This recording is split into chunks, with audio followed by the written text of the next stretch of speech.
Баршаңызға қайырлы күн, достар. Бүгін ең дәмді, көпшіліктің сүйікті торттарының бірі бал тортын дайындамақшымын. Сіздер де менімен бірге міндетті түрде дайындап көріңіздер. Біздерге ең алдымен осындай табиғи бал, 72% май, жұмыртқа, қант, ас сода және електен өткізілген ұн қажет. Су моншасында балымызды ертіп аламыз. Бізге қажетті барлық ингредиенттің мөлшерлері төменде описание бөлімінде жазылып көрсетілген. Сол жерден қарап алсаңыздар болады. Біздің балымыз толықтай еріді. Енді осының үстінен 1 шай қасық жарым ас содасын салып, түйіртпегінің барлығы кеткенше жақсылап осылай араластырып аламыз.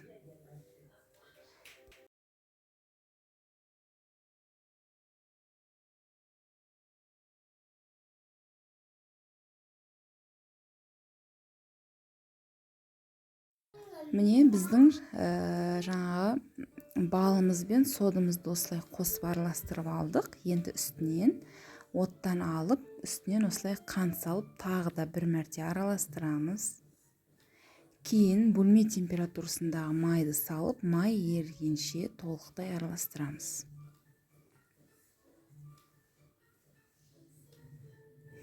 Біз міне майдың барлығын толықтай ерігенше араластырдық. Енді үстінен ақырындап бір данадан жұмыртқамызды салып араластыратын боламыз.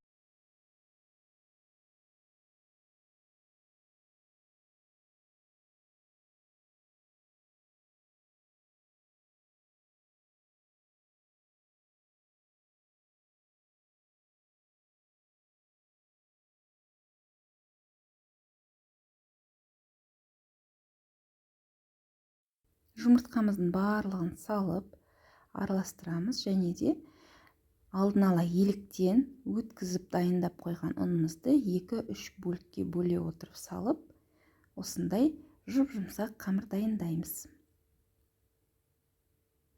Енді қыздар, дайын болған қамырымызды шамамен 100 граммнан бөле отырып 12 дана қамыр дайындаймыз. Сонда бұл бізге яғни 12 корж шығады. Барлығын осылай бөліп аламыз.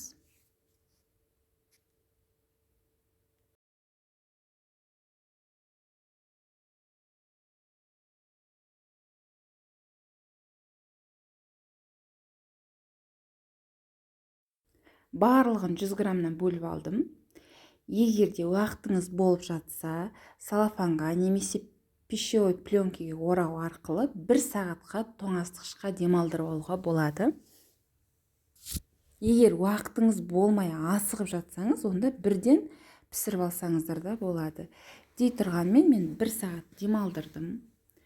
1 сағат уақыт өткеннен кейін менде поклан пергамент қағазы, осының үстіне қойып, оқтаудың көмегімен шамамен диаметр 24 болатындай қылып коржымды жайып алдым. 170-180 градуста 4-5 минутта пісіріп аласыздар. Өте тез піседі, сондықтан күйдіріп алмаңыздар.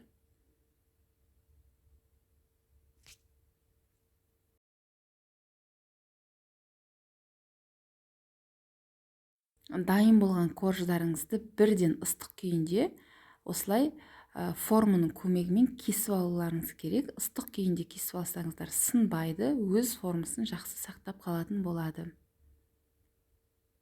Барлық корждарды осылай пісіріп, кейін осылай артық қамырын алып тастайтын боламыз. Артығын, өйткені ол артынан бізге тортты әсемдеу үшін керек болады.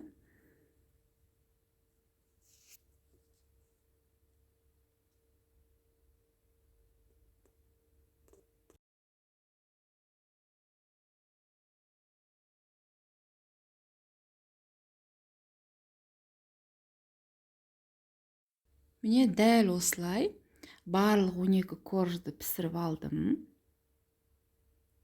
Енді кремін дайындауға кірісеміз. Барлығы да міндетті түрде салқын болу керек.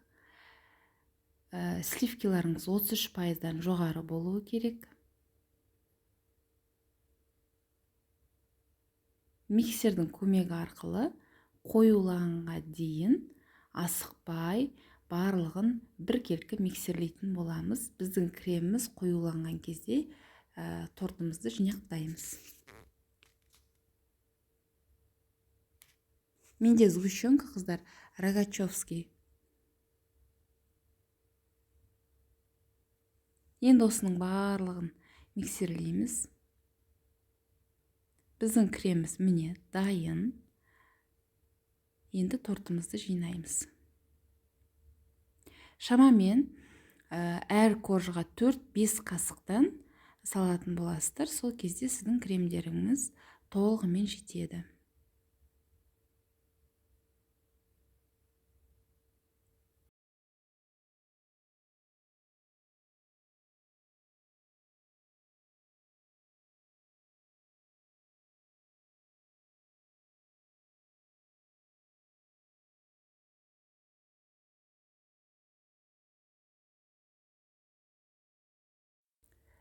Менде, қыздар, қаймағым сәл сұйықтау болды. Сол себепті кремімде аздап сұйықтау болып тұр. Бірақ та дәмі өте жақсы шықты. Сондықтан да қаймақтарыңыздың мүмкіндігінше қою болғандығына мән бергендеріңіз дұрыс. Осылайша тортының барлығын жинақтадым. Енді тоңазытқышқа салып қоямыз. Енді тортымызды әсемдеу үшін мана артық қалған корждарымыздың барлығын алып, оқтаудың көмегімен уап-бақ қылып жаңағы сақтаймыз. Немесе блендермен де жасасаңыздар болады.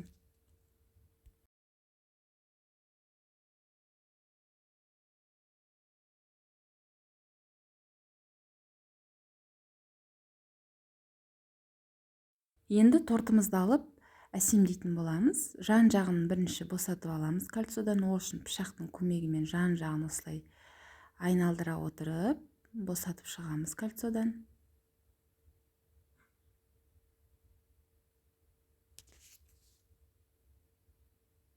Егер банан немесе киви қосам десеңіз, әр корждың арасына мысалы шамалап қосып жіберсеңіздер де болады.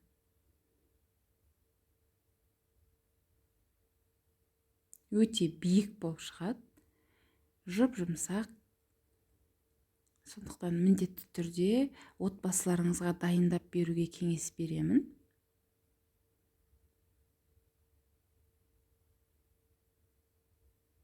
Сіздерге видео ұнады деген ойдамын. Міндетті түрде пікір жазып, лайк баса кетіңіздер. Сіздермен болған Дария. Астарыңыз дәмді болсын.